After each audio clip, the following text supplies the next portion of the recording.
بسم اللہ الرحمن الرحیم۔ ابھی آپ نے ایک عجیب و غریب منظر دیکھا ٹی وی کے اوپر کہ پہلے پریس کانفرنسز ہوتی تھیں اور لوگ جو گمشدہ ہوتے تھے یا حراست میں ہوتے تھے وہ یکدم سامنے آتے تھے اور آ کے اپنا بیان ریکارڈ کراتے تھے اور ایک وہ اسکرپٹ ہوتی تھی وہ پڑھتے تھے اور اس کے بعد وہ چلے جاتے تھے۔ آج اس کا ذرا فارمیٹ تھوڑا سا بدل دیا گیا، کیونکہ میرا خیال ہے کہ اس پچھلے والا جو فارمیٹ تھا اس پہ بڑا لوگوں کا رد عمل آ رہا تھا کہ یہ تو سارا کچھ ایک جبری ہے اور سارا کچھ، تو آج اس کو دکھانے کی کوشش کی گئی کہ شاید یہ بڑے اچھے ماحول میں اور والنٹیرلی ہو رہا ہے۔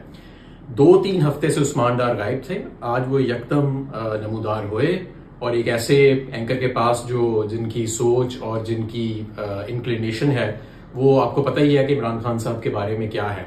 تو ان کے پاس وہ گئے اور انہوں نے وہاں پہ کچھ گفتگو کی۔ تو میں سب سے پہلے تو آپ کو یہ کہنا چاہتا ہوں کہ عثمان ڈار ہماری پارٹی کے رہنما تھے، رہنما ہیں اور رہیں گے۔ ان پہ جو تشدد ہوا ہوگا وہ کوئی بھی برداشت نہیں کر سکتا۔ کچھ ایسے تشدد کی قسمیں ہیں کہ وہ تو کوئی نہیں برداشت کر سکتا۔ ہمارے ہی پارٹی میں ایک رہنما ہے، ان کے بیٹے کو کرسی سے باندھ کے ان کے بیٹے کی بات کرائی گئی اپنے والد سے کہ انہیں کہو کہ پریس کانفرنس کرے، اور اس وقت اس بیچارے پہ تشدد ہو رہا تھا۔ تو اس طرح کے بھی واقعات ہیں۔ آپ نے عمران ریاض خان کی حالت دیکھی کہ کس حالت میں ان کو لٹایا گیا۔ تو آپ اس لیے یہ بالکل عثمان ڈار جو ہے اس کو جج کرنے کی ضرورت نہیں ہے۔ عثمان ڈار جو ہیں وہ ہماری پارٹی کے لیڈر ہیں اور ان کی بڑی قربانیاں ہیں اور انشاءاللہ تعالیٰ رہیں گی۔ انہوں نے عثمان ڈار صاحب نے بڑی مختلف گفتگو کی، آپ نے وہ ساری دیکھی ہوگی۔ اس میں ایک انہوں نے یہ بھی گفتگو کی یا ان سے کروائی گئی کہ جی پارٹی جو ہے اس میں 2 حصے ہیں، ایک ذرا وہ لوگ ہیں جو ایکسٹریم پہ ہیں اور جیسے مراد سعید اعظم سواتی، حماد اظہر وغیرہ وغیرہ، انہوں نے 4-5 نام لیے اور دوسری طرف کچھ اور نام لیے۔ میں سب سے پہلے آپ کو یہ بتانا چاہتا ہوں کہ اگر کیونکہ مجھے تو انہوں نے شامل کیا نا کہ ان میں کہ جو ذرا ایکسٹریم ویو رکھتے ہیں، تو پھر مجھے تو پھر توقع کی جانی چاہیے کہ مجھے تو سب چیزیں معلوم ہوں گی۔ میں آپ کو حلفاً کہتا ہوں کہ عمران خان نے کبھی میرے سامنے کسی فوجی تنصیبات یا پرائیویٹ پراپرٹی یا پبلک پراپرٹی حملے کرنے کی نہ کبھی گفتگو کی، نہ کبھی کوئی مائنڈ سیٹ ایسا اپنا دکھایا، نہ کبھی انہوں نے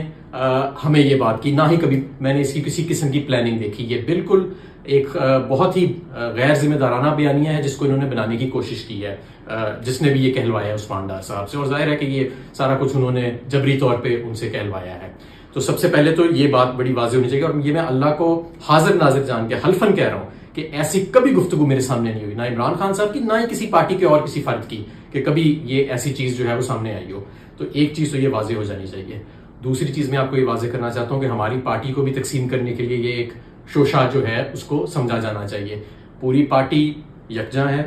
پوری پارٹی جو ہے وہ ایک نئے پاکستان کے لیے، اور ایک ایسے پاکستان جہاں پہ آئین کی اور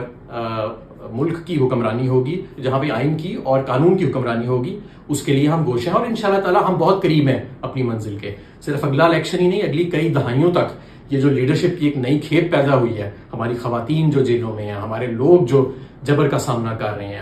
گمشدہ جو لوگ ہیں، جو جبری طور پہ جن کو گمشدہ کیا گیا ہے، جو قید میں لوگ ہیں، یہ سب آپ کے مستقبل کی جو ہے وہ انشاءاللہ تعالیٰ لیڈرشپ جو ہے وہ بنے گی۔ اور میں تیسری چیز یہ بھی بتانا چاہتا ہوں کہ یہ جو کہا گیا نا، یہ بھی ایک بڑا غیر ذمہ دارانہ اور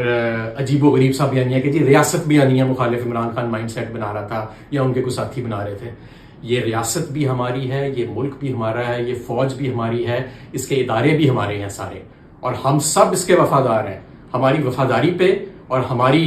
کسی قسم کی ایسی آپ غیر ذمہ دارانہ قسم کی گفتگو نہ کریں یا لوگوں سے کروائیں کہ جی یہ ریاست بیانیہ خلاف بیانیہ بنانے کی کوشش کی جا رہی تھی۔ انشاءاللہ تعالیٰ پاکستان تحریک انصاف بھی سرخرو ہوئے گی، عمران خان بھی سرخرو ہوئیں گے۔ اور میں آخر میں دوبارہ آپ کو بتانا چاہتا ہوں، عثمان ڈار کے ساتھ ظلم ہوا ہے، عثمان ڈار کے ساتھ جبری تشدد ہوا ہے جو کوئی بھی برداشت نہیں کر سکتا۔ ہو سکتا ہے میں بھی نہ برداشت کر سکوں جس کرب سے وہ گزرا ہوگا، کیا کیا اللہ بہتر جانتا ہے کہ اس بیچارے کے اوپر پچھلے 2-3 ہفتے میں قیامت گزری ہوگی، اور کیا کیا قیامت ان کے گھر والوں پہ گزری ہوگی۔ آپ نے ان کی والدہ کا بھی بیان دیکھ لیا، انہوں نے بھی واضح طور پہ کہا کہ یہ گن پوائنٹ کے اوپر جو سارا کچھ کرایا جا رہا ہے، اور وہ خود الیکشن لڑیں گی۔ انشاءاللہ تعالیٰ وہ بھی الیکشن لڑیں گی، عثمان ڈار بھی الیکشن لڑے گا۔ پاکستان زندہ باد۔